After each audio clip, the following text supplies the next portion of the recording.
दोस्तों कुछ ॾींहं पहिरीं असां हिकु वीडियो ठाहीसीं जंहिंमें असां खे यूरोपे जो फिज़िकल कार्ड वीज़ा कार्ड जेको अप्लाई करण जो तरीक़ो ॿुधायोसीं।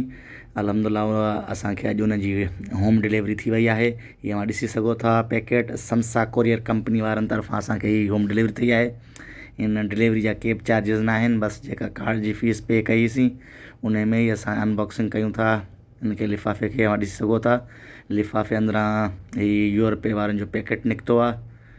असां हिन पैकेट खे खोले था ॾिसूं। कार्ड हीअ मथां ॾिसी सघो था, बार कोड, एड्रेस सभु कुझु लिखी पई आहे, नालो, इकामे जो नंबर। असां हिन पैकेट खे खोले तव्हांखे ॾेखारियूं था त हीअ कार्ड कहिड़ी डिज़ाइन जो आहे, कीअं आहे।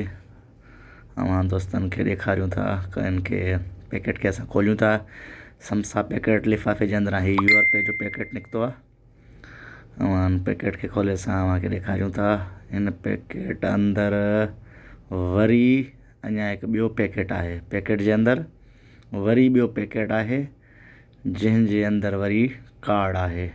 इहा ॾिसी सघो था, असां पैकेट खोलियोसीं, हीअ पैकेट अंदरां वरी ॿियो पैकेट हिन डिज़ाइन जो निकितो आहे। कार्ड हिन पैकेट जे अंदरि आहे। तव्हां ॾिसी सघो था यूरोपे जो लोगो। असां खोले तव्हांखे ॾेखारियूं था।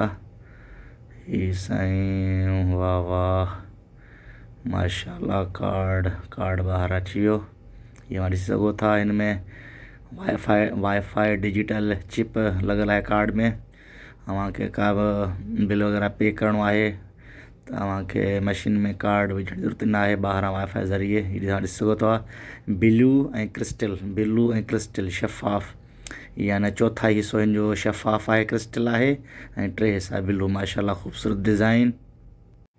हीअ रहियो यूरोपे फिज़िकल वीज़ा कार्ड, ख़ूबसूरत कार्ड। ऐं दोस्तों अगरि तव्हांखे कार्ड अप्लाई करिणो आहे त असां उन ते अॻु में वीडियो ठाहे पंहिंजे चैनल ते रखी चुका आहियूं।